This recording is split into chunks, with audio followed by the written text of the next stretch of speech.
ஆராதிப்பேன் நான் ஒரு பாடல் பாடி ஆட்டம் ஆடி இயேசப்பா புகழ் பாடி என்னை மறப்பேன்.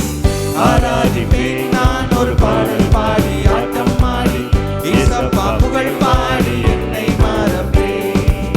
நான் நம்பும் நம்பிக்கையே பாடுவேன் அல்லேலூயா ஓசன்னா என்று சொல்லி ஆராதிப்பேன். நான் நம்பும் நம்பிக்கையே பாடுவேன் அல்லேலூயா ஓசன்னா என்று சொல்லி ஆராதிப்பேன்.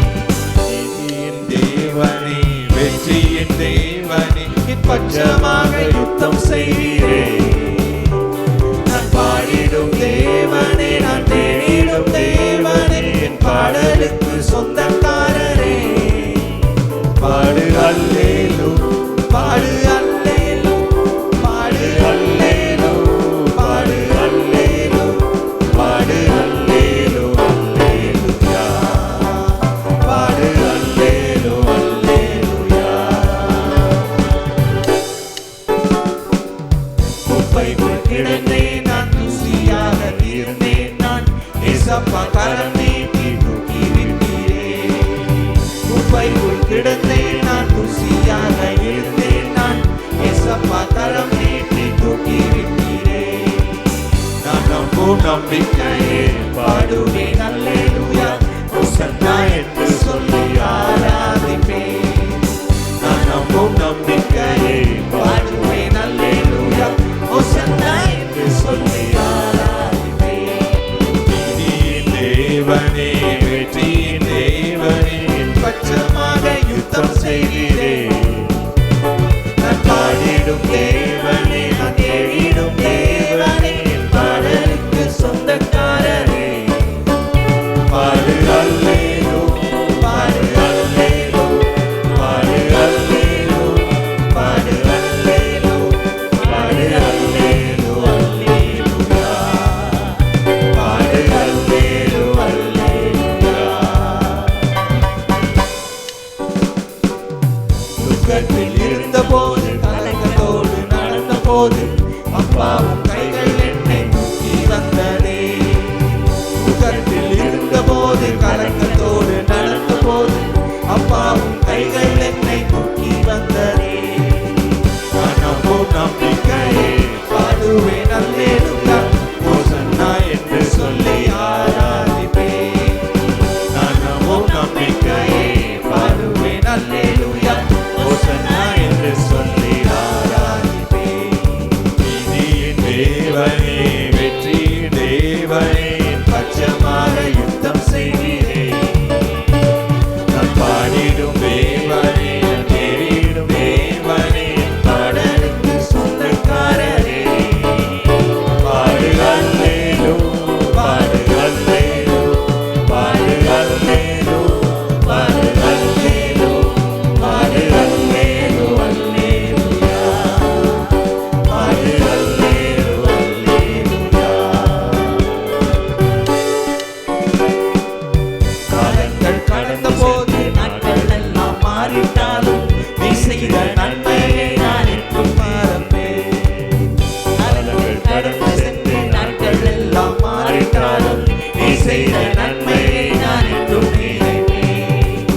நான் நம்பும் நம்பிக்கையே பாடுவேன் அல்லேலூயா ஓசன்னா என்று சொல்லி ஆராதிப்பேன். நான் நம்பும் நம்பிக்கையே பாடுவேன் அல்லேலூயா ஓசன்னா என்று சொல்லி ஆராதிப்பேன். நீதியின் தேவனே வெற்றியின் தேவனே என் பட்சமாக யுத்தம் செய்கிறேன். நான் பாடிடும்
அற்புதம் செய்வீரே.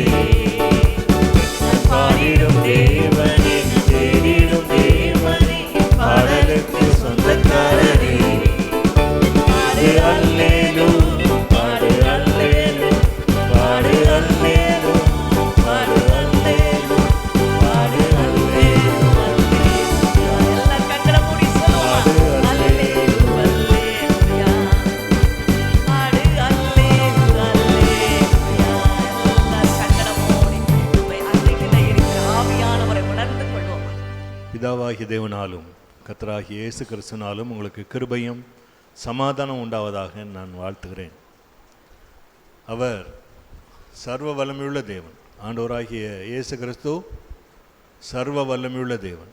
இந்த உலகத்திலே அவர் 3 ஆண்டு காலம் ஊழியம் செய்தார். 30 வயது வரை தகப்பனுக்கும் தாய்க்கும் அடங்கியிருந்து கடைசி 3 ஆண்டு காலம் இந்த உலகத்திலே அவர் நன்மை செய்கிறவராகவே சுற்றி திரிந்தார் என்று வேதத்தில் எழுதப்பட்டிருக்கு.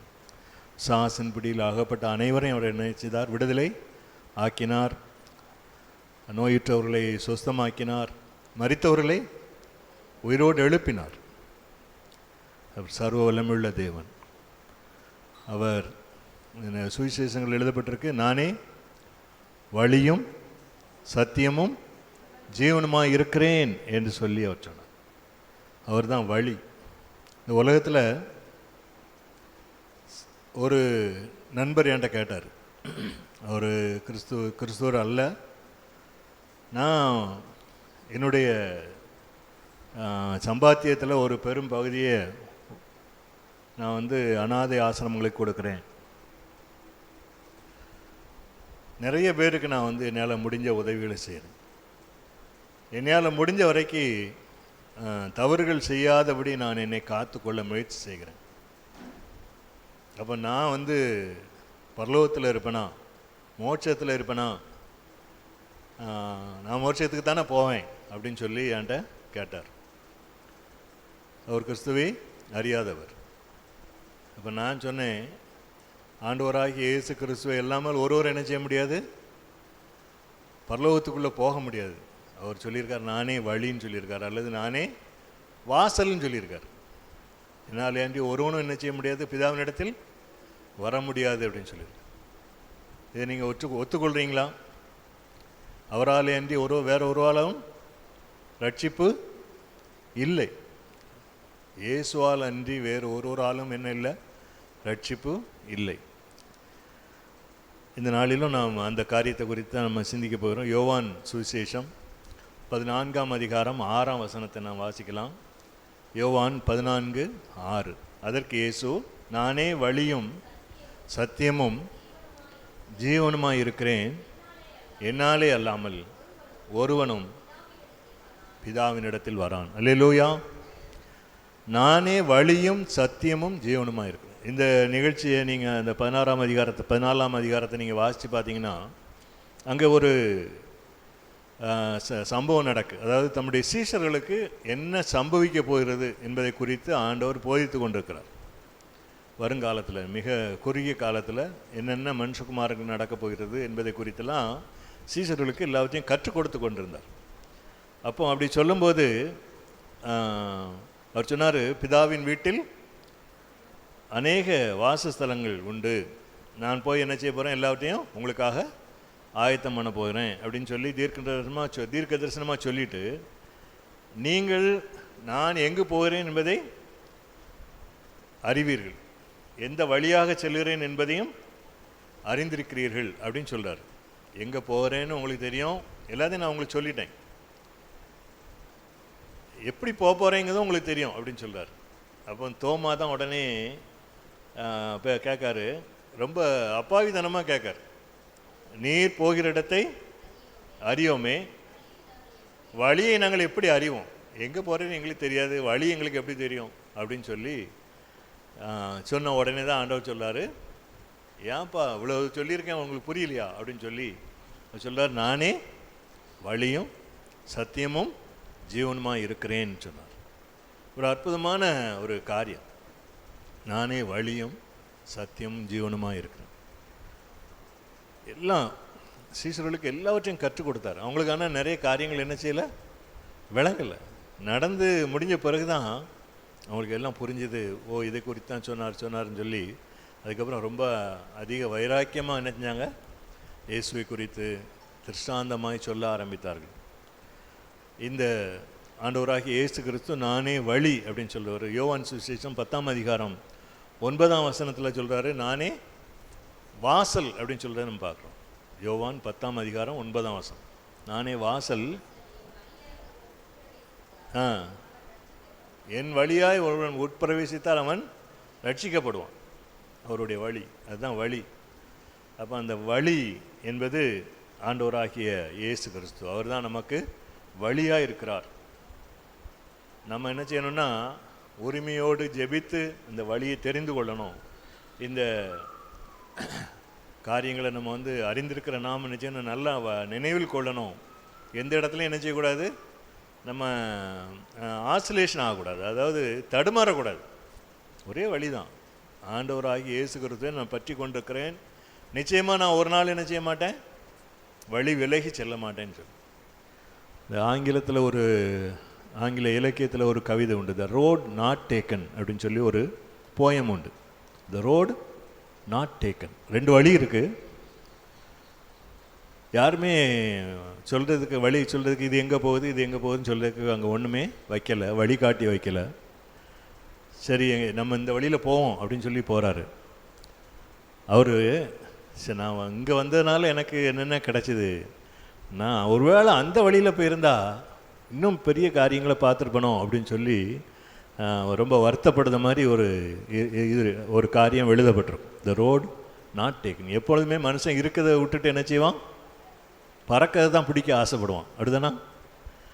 எது இருக்கோ, எது கொடுக்கப்பட்டிருக்கோ அதை விட்டுட்டு எது இல்லையோ அதை குறித்து என்ன செய்வாங்க, பேசுவாங்க. இருக்கிறதை குறித்து என்ன செய்ய மாட்டாங்க, திருப்தி அடைய மாட்டாங்க. ஆனால் ஆண்டவர் சொல்றார், நானே வழியாக இருக்கிறேன், நீங்கள் என் வழியாய் வந்தால் நிச்சயமாக என்ன செய்ய முடியும், பரலோக ராஜ்யத்தில் ஆண்டவருடைய சமூகத்தில் நிற்க முடியும், நித்திய ஜீவனை நீங்கள் பெற்றுக்கொள்ள முடியும் அப்படின்னு சொல்கிறார். நீதிமொழிகளின் புத்தகம் 3ஆம் அதிகாரம் 6ஆம் வசனத்தில் பாருங்கள்,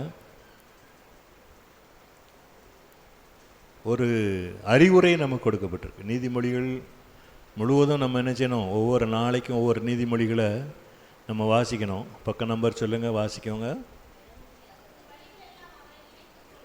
761 65 765. உன் வழிகளில் எல்லாம் அவரை நினைத்துக்கொள்,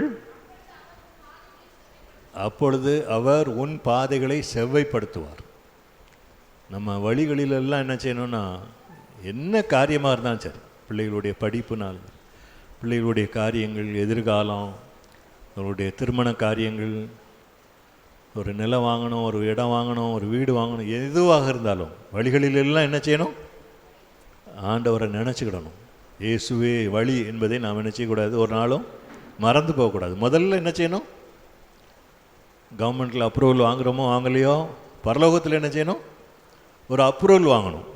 ஆண்டவரே, இந்த காரியத்தை நான் செய்ய போகிறேன், இந்த காரியத்தை எனக்கு கைகூடி வர பண்ணும் அப்படின்னு சொல்லி முழுமையாக நம்ம ஒப்பு கொடுக்கும்போது, இந்த வசனம் சொல்லுது, நம் வழிகளிலெல்லாம் அவரை நினைத்து கொள்ளும்போது அவர் நம் பாதைகளை என்ன செய்வாராம், செவ்வையாக்குவார், நல்ல சரியானபடி நமக்கு அமைத்து கொடுப்பார். அல்லேலூயா. இப்போ நாங்கள் எங்களுடைய வாழ்க்கையில் ஒரு 2 சம்பவங்களை நான் சொல்கிறேன். ஒரு கல்லூரியில் என்னுடைய மனைவி வேலை பார்த்துட்டு இருந்தாங்க. நல்ல எல்லாமே சீராக போயிட்டு இருந்துச்சு. ரொம்ப தூரம் கோயில்பட்டி வரைக்கும் அலைய வேண்டாம், உள்ளூர்லே ஹார்ட் ஆஃப் த சிட்டிலே உங்களுக்கு காலேஜ் அப்படின்னு சொல்லி மாறி வந்தாங்க. நல்லா போயிட்டு இருந்துச்சு.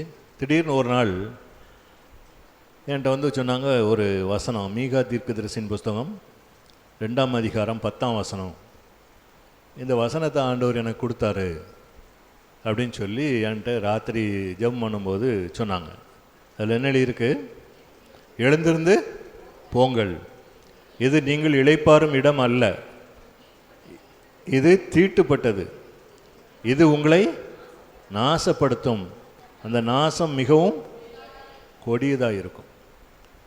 என்னப்பா இப்படி ஒரு வசனம் வந்திருக்கு, ஆண்டவர் இப்படி சொல்கிறாரு அப்படின்னு சொல்லி சொன்ன உடனே நான் சொன்னேன், அப்போ ஆண்டவர் இந்த கல்லூரியிலேருந்து உனக்கு ரிலீவ் பண்ணிட்டார் அப்படின்னு சொன்னேன். அல்லேலூயா.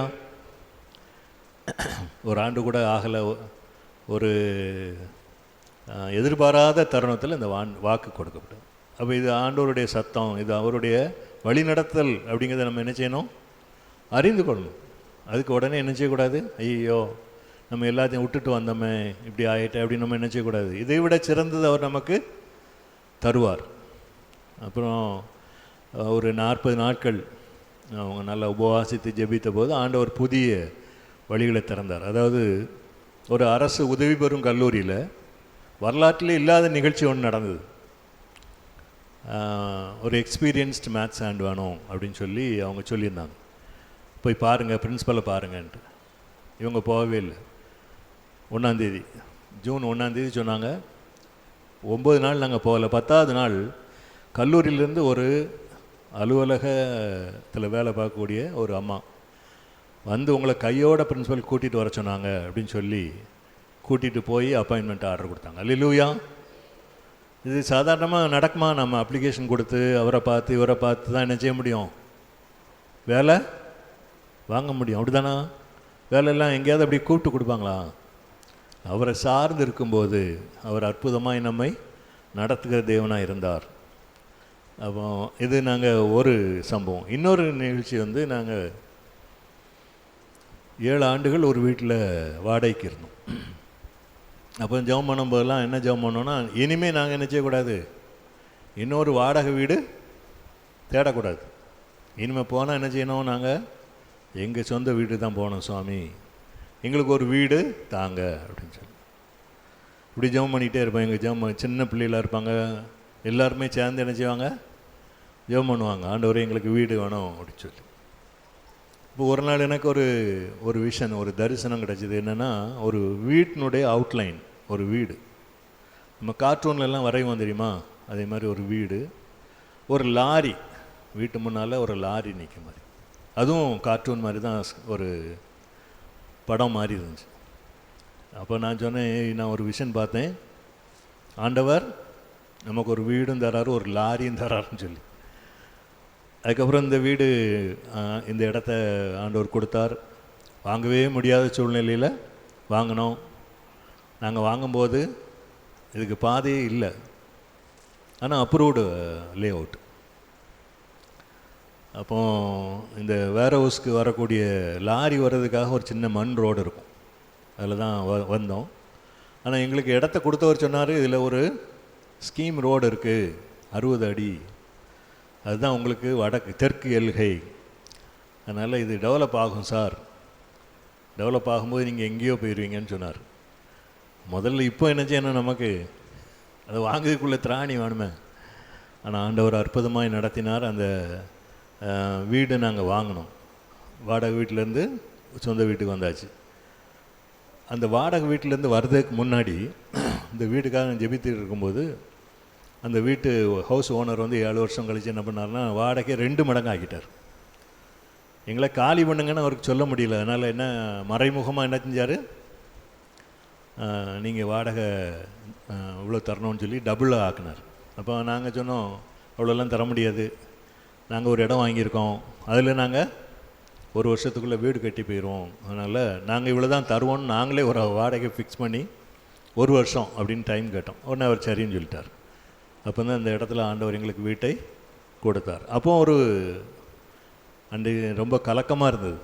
என்ன திடீர்னு இப்படி சொல்லிட்டாங்களே, நம்ம எப்படி ஜெபம் பண்ணிகிட்ருக்கோம், இங்கேருந்து போனால் சொந்த வீட்டுக்கு போனோம். அப்போ ஆண்டவர் ஒரு வசனம் கொடுத்தார். ஏசாயா தீர்க்கதரிசன புஸ்தகம் 52ஆம் அதிகாரம் 12ஆம் வசனம். அன்றைக்கு எங்களுக்கு வாக்குத்தத்தமாக அன்னைக்கு கொடுத்தாங்க. நீங்கள் தீவிரித்து புறப்படுகிறதில்லை, நீங்கள் ஓடி போகிறவர்கள் போல் ஓடி போவதும் இல்லை, கர்த்தர் உங்கள் முன்னே போவார், இஸ்ரவேலின் தேவன் உங்கள் பிறகே உங்களை காக்கிறவராக இருப்பார்.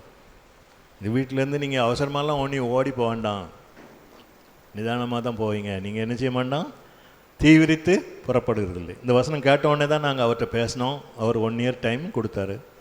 நேர்த்தியாக இந்த இடத்துல 100 நாட்களுக்குள் ஒரு வீடு கட்டப்பட்டது. அந்த சமயத்தில் சிவில் இன்ஜினியரிங் படித்த 4 மாணவர்கள் என்னுடைய மனைவிக்கு இருந்தாங்க. 4 பேருமே தமிழ்நாடு கவர்மெண்ட்டில் இன்ஜினியராக வேலை பார்த்துக்கிட்டே பார்ட் டைமில் பிஇ படிச்சுட்டு இருந்தாங்க. அதில் ஒருவர் இதை அப்படி பொறுப்பெடுத்து நினைஞ்சார்னா, அது வரைக்கும் சின்ன சின்ன வேலைகள் செஞ்சுட்டு இருந்திருக்கார். காம்பவுண்ட் வால், ஒரு எக்ஸ்டென்ஷன் ஒர்க்கு, இதை ஒரு ஃபுல் ப்ராஜெக்ட் எடுத்து சொந்த வேலை மாதிரி அவர் செஞ்சு கொடுத்தார். 100 days, 100 நாட்களுக்குள் இதில் ஒரு வீடு கட்டி முடிக்கப்படும். அல்லேலூயா. நீங்கள் தீவிரித்து புறப்படுகிறதில்லை, நீங்கள் ஓடி போகிறவர்களைப் போல ஓடி போவதும் இல்லை. அவர் சொன்னால் என்ன செய்யும்? சரியாக நடக்கும். அவர் தான் வழிகாட்டுகிறவர். அவருடைய சார்பில் நம்ம முழுவதும் வழிகளை ஒப்பு கொடுத்து நாம் இருக்கும்போது அவர் அற்புதமாக நம்ம என்ன செய்வார்? வழி நடத்துவார். அல்லேலூயா. இஸ்ரவேல் ஜனங்களை அவர் என்ன செஞ்சார்? அற்புதமாய் நடத்தினார். அவங்க வந்து வழியில் பல வேளைகளில் சோர்ந்து போனாங்க. ஆனால் ஆண்டவர் அவர்களை அற்புதமாய் நடத்தினார். அவங்க போன இடம் பூரா வனாந்தரம், வழியே இல்லாத இடம், பாலைவனங்கள். அங்கே 40 வருஷம் என்ன சாப்பிட்டாங்க? மன்னா என்ற உணவு சாப்பிட்டாங்க. தூதர்கள் உண்ணக்கூடிய உணவு தினசரி புதுசு புதுசாக வந்துடும். அதனுடைய அளவு கொத்துமல்லி விதை போல் இருக்கும். அதனுடைய ருசி தேனிட்ட பணியாரம் போல் இருந்தது. அற்புதமாகி கொடுத்தார். ஒரு நாள் என்ன சொன்னாங்க? நாங்கள் எகிப்தில் எவ்வளவு நான் வெஜிடேரியன் சாப்பிட்டோம், இங்கே ஒன்றுமே இல்லையான்னு சொன்னால் மூக்கு வழியாக வரக்கூடிய அளவுக்கு காடைகளால் இணைஞ்சார். அந்த ஜனங்களை போஷித்தார். காடைகள் அற்புதமாக அவர்களை கரம் பிடித்து நடத்தியவர், வழி நடத்தின தேவன் நம்முடைய தேவனாக இருக்கிறார். அவருடைய சத்தத்தை நம்ம கேட்கணும். ஏசாயா தீர்க்கதரிசன புஸ்தகம் 30ஆம் அதிகாரம் 21ஆம் வசனம் பாருங்கள். ஏசாயா 30:21. நீங்கள் வலதுபுறமாய் சாயும் போதும் இடதுபுறமாய் சாயும் போதும் வழி இதுவே, இதிலே நடவுங்கள் என்று உங்களுக்கு பின்னாலே சொல்லும் வார்த்தையை உங்கள் காதுகள் கேட்கும். முழுசும் ஆண்டவரே நீர் தான் வழி அப்படின்னு சொல்லி அவரை சார்ந்திருந்தால் நம்ம காதில் அந்த சத்தம் கேட்குமா?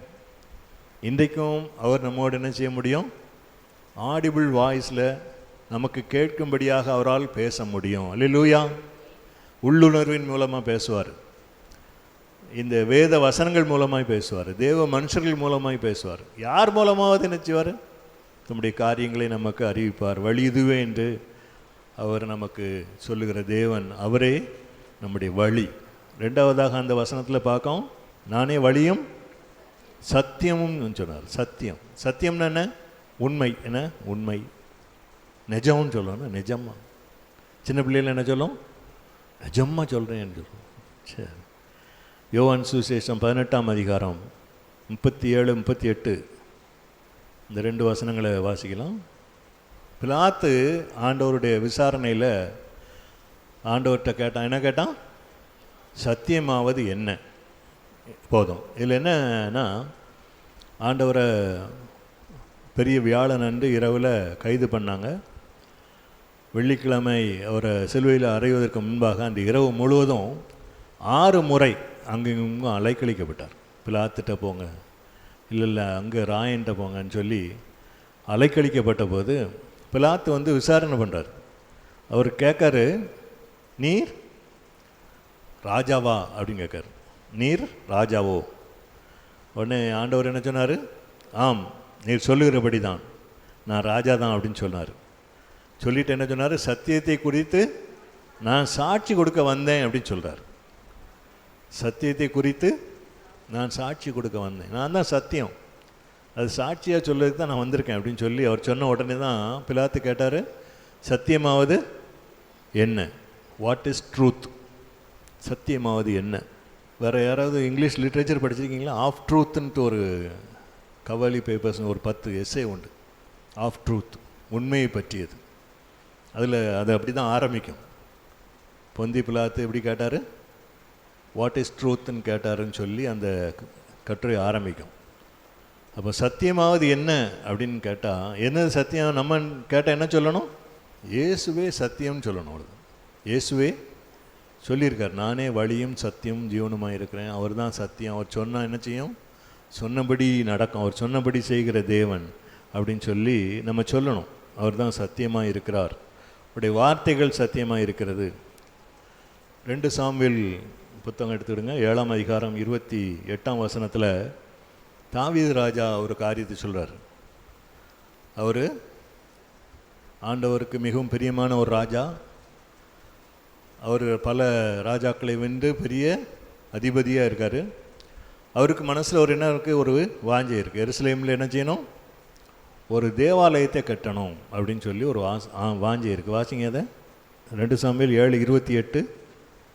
நீரே தேவன், உம்முடைய வார்த்தைகள் சத்தியம். எல்லாம் நீர் நிறைய காரியங்களை எனக்கு வாக்குத்தத்தம் கொடுத்துருக்கிறீர். அந்த வீடை குறித்து சொல்கிறான். ஆனால் ஆண்டவருக்கென்று, ஆண்டவரே என்னுடைய வீட்டை ஆசீர்வதித்தோம், நான் என்ன செய்யணும்? உமக்கென்று ஒரு ஆலயத்தை கட்டணும்னு சொல்கிறான். அது தொடர்ந்து வாசிங்கன்னா அது எழுதப்பட்டிருக்கிறது. அப்போ ஆண்டவர் சொல்கிறார், நீ எனக்கென்று என்ன செய்ய மாட்டேன்? ஆலயத்தை கட்ட மாட்டேன். உன்னுடைய கர்ப்ப பிறப்பாக இருப்பவனே என்ன செய்வான்? எனக்கு ஆலயத்தை கட்டுவான் அப்படின்னு சொல்லி. அதே மாதிரி அவனுடைய மகனாகிய சாலமோன் ராஜா அந்த இடத்துல ஆண்டவருக்கென்று ஒரு ஆலயத்தை கட்டினார். 1 ராஜாக்கள் 8:15 சாலமோன் சொல்கிறாரு, அவர் என் தகப்பனாகிய தாவீதுக்கு தம்முடைய வாக்கினால் சொன்னதை தம்முடைய கரத்தினால் நிறைவேற்றினார் அப்படின்னு சொல்லி அறிக்கை செய்கிறார். தாவீது ராஜாட்ட ஆண்டவர் சொன்னார், அதை இப்போ என்னுடைய கரத்தினால் இணைஞ்சிட்டாரு, நிறைவேற்றினார். சொன்னபடி அவர் செய்கிற தேவன். அவர் சத்தியம் உள்ளவர். அவர் ஒரு நாள் என்ன செய்ய மாட்டார்? மாறாதவர்னு சொல்லி சாலமோன் சொல்கிறத பார்க்கலாம். 20ஆம் வசனத்தை வாசிக்கலாம். அவரே சத்தியம், சத்தியமுள்ள தேவன். என் தகப்பனாகிய தாவீதுக்கு சொன்னபடி இன்றைக்கு அதை நிறைவேற்ற உதவி செய்திருக்கிறார். தாவீது ராஜாவும் சொன்னார், நீர் சத்தியமுள்ள தேவன். அவருடைய மகனாகிய சாலமோன் சொல்கிறாரு, நீரே சத்தியம்னு சொல்கிறார். அப்போ அவர்களை நன்றாக அறிந்திருக்கிறவர்கள் கண்டுகொள்வார்கள், அவர் சத்தியமுள்ள தேவன். அவர் என்றைக்கும் என்ன செய்ய மாட்டார்? மாறாத தேவனாக இருக்கிறார். நீரோ என்றைக்கும் மாறாதவராக இருக்கிறீர் அப்படின்னு சொல்லி வேதத்தில் எழுதப்பட்டிருக்கிறது. அவர் மாறாத தேவன், அவர் சத்தியமுள்ள தேவன், அவர் சொன்னபடி செய்கிற தேவன். இன்றைக்கு வாசித்த அந்த சங்கீதம் 91 4ஆம் வசனத்தில் பாருங்கள், அவருடைய சத்தியம் நமக்கு பரிசையும் கேடகம் ஆகும் என்று எழுதப்பட்டிருக்கு.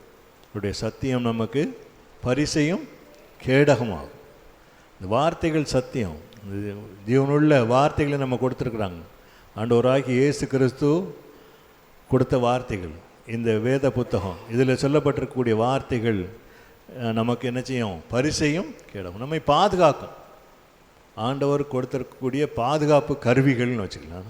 பரிசையும் கேடகம், இது பழைய காலத்தில் உள்ள ஆயுதங்கள். ஒரு வாளை வச்சு ஒருத்தன் குத்தும்போது அதை தடுப்பதற்கு பயன்படுத்தக்கூடிய காரியங்கள். அதுதான் என்ன போட்டிருக்கு? அவருடைய சத்தியம் நமக்கு என்ன செய்யும்? பரிசையும் கேடகமாக இருக்கும். அவரே நம்மை பாதுகாக்கக்கூடிய சத்தியமுள்ள தேவனாக இருக்கிறார். 3வதாக என்ன சொல்லியிருக்கு அந்த வேத வசனத்தில்? ஜீவனாக இருக்கிறார். அவர் நம்முடைய ஜீவன். ஜீவன்னா என்னது? உயிர். இப்போ ஒரு கிராமத்திலலாம் போனீங்கன்னா, இப்போ டாக்டர்கிட்ட கொண்டு போய் என்ன செய்கிறாங்க? டெத் சர்டிஃபிகேட் வாங்கணும் அப்படிங்கிறதுக்காக கொண்டு போய் பார்க்காங்க, அல்லது கொண்டு அட்மிட் பண்ணுறாங்க. பழைய காலத்தில் இறந்துட்டாங்கன்னா ஒரு வயசான பாட்டி வர சொல்லுவாங்க. வந்து அவங்க என்ன செய்வாங்க? மூக்கு பக்கத்தில் கை வச்சு பார்ப்பாங்க. பார்த்துட்டு என்ன சொல்லுவாங்க? ஜீவன் இருக்குது. ஜீவன், ஜீவன்னா உயிர். ஆண்டவர் நமக்கு ஜீவனாக இருக்கிறார். நமக்கு அவர் ஆதி காலத்தில் முதலாவது மனிதனை உருவாக்கிய போது ஆதாமுக்கு மண்ணினால் ஒரு பொம்மை உண்டாக்கி அது நாசியில் என்ன செஞ்சார்? ஜீவ சுவாசத்தை ஊதினார். உடனே அவன் என்ன ஆனான்? ஜீவ ஆத்மா ஆனான். ஜீவ ஆத்மா. அவர் கொடுத்த சுவாசம் தான் நமக்கு இருக்குது. சுவாசம். மருத்துவம் இன்றைக்கு நல்ல முன்னேறி இருக்கா? நல்ல முன்னேறி இருக்கு. எல்லாம் என்ன வேணாலும் என்ன செய்ய முடியும்? அவங்களால, டாக்டர்களால் செய்ய முடியும். அப்படிதானா? உயிர், ஒரு உயிர் உருவாகுதில்ல, ஒரு கரு உருவாகிறதுல முதல்ல உருவாகக்கூடிய உறுப்பு எது அப்படின்னு கேளுங்க. முதல்ல உருவாகக்கூடிய உறுப்பு எது? எலும்புகள் எவ்வாறு உருவாகின்றன? இதயம் எப்பொழுது உருவாகிறது?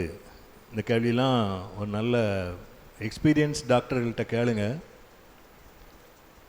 அவங்க என்ன பதில் சொல்லுவாங்கன்னு நினைக்கிங்க? அது எங்களால் சொல்ல முடியாதுன்னு சொல்லுவாங்க. அறிவியல்லாம் முன்னேறி இருக்கு, அறிவியலால் சொல்ல முடியாத காரியங்கள் நிறைய இருக்கு. ஆண்டவருடைய சிருஷ்டிப்பு, அவர் நட்சத்திரங்களை இலக்கங்களை எண்ணி அவைகளெல்லாம் என்ன செய்கிறாராம்? பேரிட்டு அழைக்கிறார். இன்றைக்கு நாசாவில் உள்ள விஞ்ஞானிகளால் வானத்தில் உள்ள நட்சத்திரங்களின் எண்ணிக்கையை சொல்ல முடியுமா? முடியாது. அதே மாதிரி உயிர் உருவாகும் விதம் எதுங்க, எப்போ உருவாகுச்சு, எப்போ ஹார்ட் பீட் உருவாகுது, எலும்புகள் எப்போ உருவாச்சு. ஆனால் ஆண்டவர் என்ன சொல்லார்? எலும்புகள் உருவானது என் கண்களுக்கு என்ன செய்யலை, மறைவாக இருக்கவில்லைன்னு சொல்கிறார்.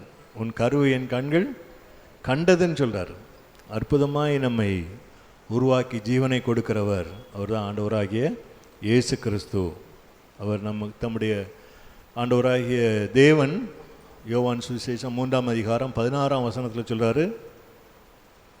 யோவான் 3:16, தேவன் தம்முடைய ஒரே பேரான குமாரனை விசுவாசிக்கிறவன் எவனோ அவன் கெட்டு போகாமல் நித்திய ஜீவனை அடையும்படிக்கு அவரை தந்தருளி இவ்வளவாய் உலகத்தில் அன்பு கூர்ந்தார். மிகுந்த அன்பு பிதாவாகி தேவன் உலகத்தில் உள்ள நம்மீது அன்பு கூறுகிறதுக்கு அடையாளமாக நெஞ்சார். தம்முடைய சொந்த குமாரனை நமக்கு ஈவாக கொடுத்தார். நித்திய ஜீவனை அடையும்படிக்கு அவரை நமக்கு தந்தருளினார். அல்லேலூயா. இயேசு கிறிஸ்து நமக்காக தந்தருளப்பட்டது நாம் நித்திய ஜீவனை அடைவதற்காக. இந்த 3:16 ஒரு மிக மிக அற்புதமான வாக்கு தத்தங்களில் ஒன்று. தேவன் தம்முடைய ஒரே பேரான குமாரனை விசுவாசிக்கிறவன் எவனோ அவன் கெட்டு போகாமல் நித்திய ஜீவனை அடையும்படிக்கு அவரை தந்தருளி இவ்வளவாய் உலகத்தில் அன்பு கூர்ந்தார். மனப்பாடமாக நமக்கு கட்டாயம் தெரிஞ்சிருக்க வேண்டிய அநேக வசனங்களில் இது ஒரு முக்கியமான வசனம். அப்போ நித்திய ஜீவன் அவருக்குள் இருக்கிறது. அவர் நமக்குள் இருக்கும்போது அவர் சொன்னபடி என்ன செய்வார்? நானே ஜீவனாக இருக்கிறேன்னா நித்திய ஜீவன். அதுதான் வாக்கு தத்தமாக கொடுக்கப்பட்டிருக்கு. நித்திய ஜீவனை அளிப்பேன் என்பதே அவர் நமக்கு கொடுத்த வாக்கு தத்தம் என்று வேதத்தில் எழுதப்பட்டிருக்கிறது. யோவான் 3:36 சொல்லியிருக்கு, குமாரனில் விசுவாசமாக இருக்கிறவன் நித்திய ஜீவனை உடையவனாக இருக்கிறான். குமாரனை விசுவாசியாதவனோ ஜீவனை காண்பதில்லை. அந்த முதல்ல நான் சொன்ன இன்சிடெண்ட்டு, நான் எல்லாம் நற்கிரியைகளை செஞ்சுட்டு வரேன், நான் மோட்சத்துக்கு போவேனா அப்படின்னு நினச்ச முடியாது. இயேசு இல்லாமல் யாராலும் என்ன செய்ய முடியாது. எவ்வளோ நற்கிரியைகளை செஞ்சாலும் மோட்சத்துக்கு போக முடியவே முடியாது. அவரே வழியாக இருக்கிறார், அவரே சத்தியமாக இருக்கிறார், அவரே ஜீவனாக இருக்கிறார். அதனால் அவருடைய ஜீவன் நம்மை ரட்சிப்புக்குள் நடத்தும். நித்திய ஜீவனை நமக்கு கொடுப்பார். நித்திய ஜீவன்னா என்ன அப்படின்னா, பிதாவாகிய தேவனுடைய சமூகத்தில் நித்திய காலமாக நம்ம அழிவில்லாமல் என்ன செய்யணும்? அவரோடு இருக்கக்கூடிய அனுபவம்.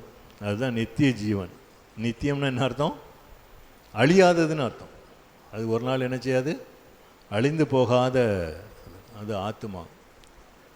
1 யோவான் 2ஆம் அதிகாரம் 25ஆம் வசனத்தில் நான் சொன்ன அந்த வாக்குத்தத்தம் இருக்குது. நித்திய ஜீவனை அழிப்பேன் என்பதே அவர் நமக்கு செய்த வாக்குத்தத்தம்.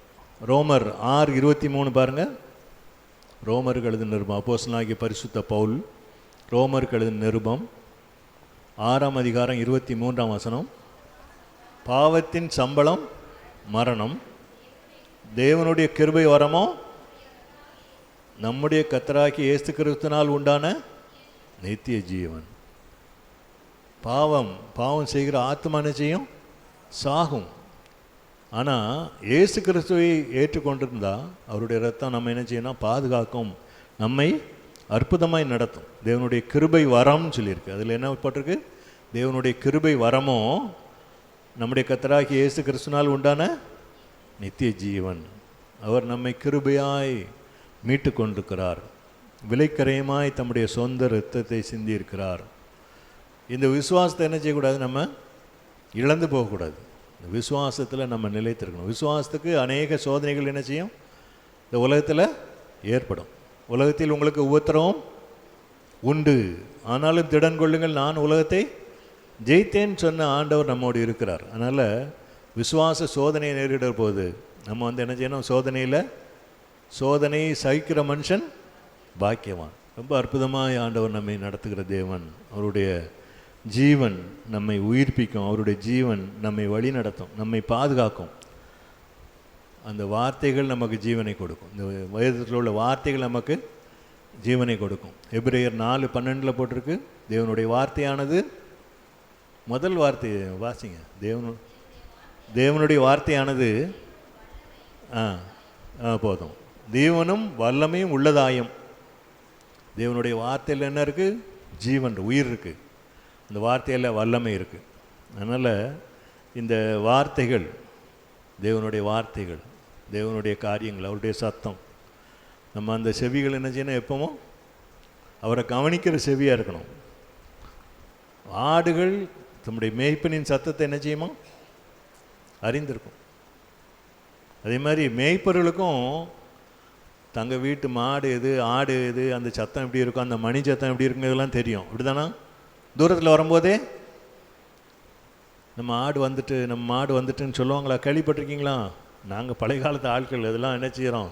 கேள்விப்பட்டிருக்கோம். அந்த மணி சத்தத்தை கேட்டோன்னே சொல்லிடுவாங்க, இன்றைக்கி என்ன மந்தையிலேருந்து சீக்கிரம் மாடு வந்துட்டு அப்படி சொல்லி என்ன செய்வாங்க? கேட்பாங்க, சத்தத்தை அறிவாங்க. அதே மாதிரி இவங்க சத்தம் கொடுத்தாலும் அது என்ன செய்யும்? அறியும், ரெஸ்பாண்ட் பண்ணும். ஆடு மேய்க்கும்போது பார்த்துருக்கீங்களா? அந்த வழி நடத்துகிற மேய்ப்பர் என்ன செய்வார்? ஒரு சத்தம் கொடுப்பார்.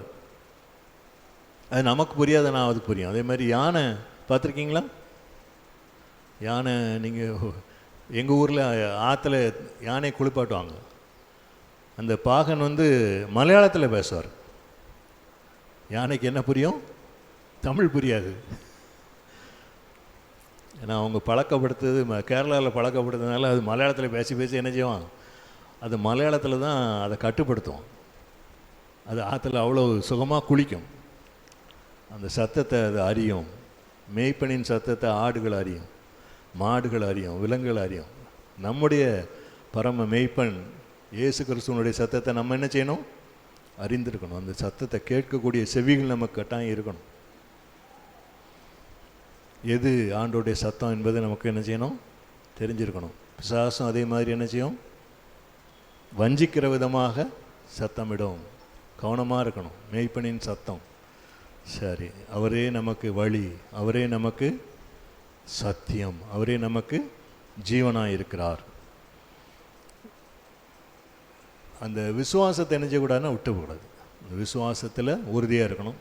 திரும்பியும் சொல்லியிருக்கேன், விசுவாசத்தினால் நீதிமான் பிழைப்பான். உங்கள் விசுவாசமே உலகத்தை ஜெயிக்கிற ஜெயம். அதனால் உறுதியாய் விசுவாசிக்கணும். அவர் நம்முடைய வாழ்க்கையில் பெரிய காரியங்களை செய்வார். ஒரு நாள் என்ன செய்யக்கூடாது? சோர்ந்து போகக்கூடாது. எதுக்கு சோர்ந்து போகக்கூடாது? சோர்வு சாதாரண வாழ்க்கையில் சோர்வு இல்லை. நன்மை செய்கிறதுல என்ன செய்யக்கூடாது? சோர்ந்து போகக்கூடாது. நன்மை செய்கிறவர்களாக இருக்கணும். பிரசங்கியில் சொல்லுவார் சாலமன் ராஜா, உயிரோடு இருக்கையில் மனுஷன் என்ன செய்யணும்? மகிழ்ச்சியாக இருப்பதும் நன்மை செய்துமே அல்லாமல் வேறொரு காரியம் மனுஷனுக்கு இல்லை என்று அறிந்தேன்னு சொல்கிறார். சந்தோஷமாக இருக்கணும். கர்த்தருக்குள் எப்பொழுதும் சந்தோஷமாக இருக்கணும். நன்மை செய்கிறதுல என்ன செய்யக்கூடாது? சோர்ந்து போகக்கூடாது. விசுவாசமாக இருக்கும். கர்த்தர் நல்லவர். அந்த உணர்வு நமக்கு அடிக்கடி இருந்துகிட்டே இருக்கணும். நிறைய நேரங்களில் நம்ம என்ன செய்கிறோம்னா மறந்து போயிடும். ஆண்டவர் நம்ம கூட இருக்காருங்கிறது நிறைய நேரங்களில் மறந்து போயிடுது. சோதனையான நேரங்களில், கஷ்டமான நேரங்களில் மட்டும்தான் என்ன செய்கிறோம்? ஞாபகம் வருது. அப்படியா? சந்தோஷமாக இருந்தாலும் சந்தோஷமாக இல்லை இல்லாட்டாலும் எப்பொழுதும் ஆண்டவர் நம்ம கொடுத்த வாக்குத்தத்தம் ஒரு நாள் என்ன செய்யாது? மாறாது. இதோ உலகத்தின் முடிவு பரியந்தம் சகல நாட்களிலும் நான் உங்களுடனே கூட இருக்கிறேன் சொன்னவர் நம்மோடு இருக்கிறார். ஜெபம் பண்ணும்போது சொன்னாங்க, நீங்கள் ஆவிக்குரிய கண்களில் நீங்கள் பார்க்கலாம் அவருடைய அந்த மணவாளனுடைய வாசனை. ஒரு நல்ல ஒரு ரோஜா மலர் விரியும் போது எப்படி இருக்குமோ அதனுடைய வாசனை. திடீர்னு என்கிட்ட கேட்பாங்க, திடீர்னு ஒரு சென்ட் வாடை அடிச்சுது, உங்களுக்கு அடிக்க, எனக்கு வாடை அடிக்கல, அவங்களுக்கு வாடை மணக்கும், எனக்கு என்ன செய்யாது? மணக்கலை. என்னுடைய ஆவிக்குரிய கண்கள் திறக்கப்படலை அன்னைக்கு. அவர் நம்முடைய தேவன், அவர் நம்முடைய இரட்சகர், எல்லாவற்றையும் நமக்கு இதில் எழுதி வைத்திருக்கிறார். சம்பவிக்க போகிற காரியங்களை குறித்து தம்முடைய மிகவும் பிரியமான சீசனுக்கு எல்லாவற்றையும் வெளிப்படுத்தி அதை எழுதி வைக்கணும். இவைகளை எழுது அப்படின்னு சொல்லி எழுத சொன்னார். அதை எழுதி நமக்கு கொடுத்துருக்காங்க. அதனால் வேதத்தை என்ன செய்யணும்? நேசிக்கணும், அதை வாசிக்கணும், அதை குறித்து தியானிக்கணும், அதை வாழ்க்கையில் அதை கடைப்பிடிக்கணும். அப்போ தேவன் நம்மோடு இருப்பார், நம்மை அற்புதமாய் நடத்துவார். அப்படி சமூகத்தில் நம்மை ஒப்பு கொடுப்போம். நானே வழியும் சத்தியமும் ஜீவனுமாக இருக்கிறேன் என்று சொன்ன தேவாதி தேவனை உம்மை நோக்கி பார்க்கிறோம். நீர் எங்களோடு பேசி இருக்கிறீர், இடைப்பட்டிருக்கிறீர், உமக்கு நன்றி செலுத்துகிறோம். தேவன் அவர் சொல்லியபடி செய்கிறவர், பட்சபாதம் உள்ளவர் அல்ல என்று வேதத்தில் எழுதப்பட்டிருக்கிறது. அவரே வழியாயிருக்கிறார், அவரே எங்களுக்கு சத்தியமாயிருக்கிறார், அவரே எங்களுக்கு ஜீவனாயிருக்கிறார். நாங்கள் அவரையே நம்பிக்கொண்டிருக்கும் போது அவர் எங்களை அற்புதமாய் நடத்துவார். இந்த விசுவாசத்திலே நாங்கள் நிலைத்திருக்கும்படியாக நீர் எங்களுக்கு அனுகிரகம் பண்ணும் சுவாமி. வழி விலகி செல்லாதபடி உடைய சத்தத்தை கேட்கக்கூடிய செவிகளை தாரும். உடைய கிருபைக்குள்ளாக எங்களை மறைத்துக் கொள்ளும் ஆசீர்வதியும் சுவாமி. கலந்து கொண்ட யாவரையும் பேர் பேராய் ஆசீர்வதியும், குடும்பங்களை ஆசீர்வதியும், தேவைகள் சந்திக்கப்படட்டும். படிக்கிற பிள்ளைகளுக்கு ஞானம், ஞாபகஸ்தி, புத்தி கூர்மை தாரும்.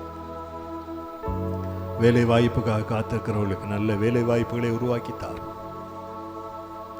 திருமணத்துக்கு என்று ஆயத்தப்படுகிற பிள்ளைகளுக்கு ஏற்ற துணைகளை தாரும். குழந்தை செல்வங்களுக்காக காத்து கொண்டிருக்கிற பிள்ளைகளுக்கு நல்ல குழந்தை செல்வங்களை கொடுத்து கனப்படுத்தும். நம்முடைய கோத்திரத்தில் மலடு இருப்பதில்லை என்று நாங்கள் அறிந்திருக்கிறோம். பிரசவத்தை எதிர்நோக்கி இருக்கிற பிள்ளைகளுக்காக ஜெபிக்கிறோம். கர்ப்ப காலத்தில் இருக்கிற பிள்ளைகளுக்காக ஜெபிக்கிறோம். ஒவ்வொருவரையும் ஆசீர்வதியும்.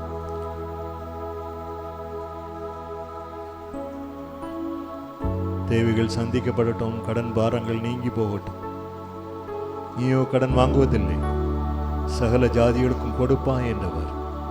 எங்களை கொடுக்கிறவர்களாய் மாற்றும். செழிப்பு உண்டாகட்டும் நாங்கள் ஜெபிக்கிறோம். பாவ பழக்க வழக்கங்கள் மறைந்து போகட்டும். கிருபை எங்களை சூழ்ந்து கொள்ளட்டும், ஆசீர்வதிக்கட்டும். சமூகத்தில் எங்களை அர்ப்பணிக்கிறோம். வர தடைப்பட்ட ஜனங்களுக்காக ஜெபிக்கிறோம். வருகிற நாட்களிலே நீரே அவர்களை அழைத்து வாரும். இந்த ஜெப அறை நிரம்பி வழியத்தக்கதாக ஆத்துமக்களால் நிரப்பும். காத்து கொள்ளும், வழி நடத்தும், பெரிய காரியங்களை செய்யும். உடைய சமூகத்தில் எங்களை ஒப்புக் கொடுக்கிறோம். சகல துதி கன மகிமையெல்லாம் நமக்கு செலுத்துகிறோம். கர்த்தராகிய இயேசு கிறிஸ்துவின் நாமத்தில் ஜெபிக்கிறோம் எங்கள் ஜீவனுள்ள நல்ல பிதாவே, ஆமென். நம்முடைய கர்த்தராகிய இயேசு கிறிஸ்துவின் கிருபையும் பிதாவாகிய தேவனுடைய அன்பும் பரிசுத்த ஆவியானவருடைய ஐக்கியமும் சமாதானம் சந்தோஷம் நம் அனைவரோடு எப்போதைக்கு இருப்பதாக, ஆமென். என் ஆத்மாவே கர்த்தரை ஸ்தோத்திரி, என் முழு உள்ளமே பரிசுத்த நாமத்தை ஸ்தோத்திரி. என் ஆத்மாவே கர்த்தரை ஸ்தோத்திரி, கர்த்தர் செய்த சகல உபகாரங்களை மறவாதே, ஆமென். அல்லேலூயா, அல்லேலூயா, அல்லேலூயா. கர்த்தர் உங்களை சீயோனிலிருந்து ஆசீர்வதிப்பாராக. God bless you. ஆராதனை இயேசு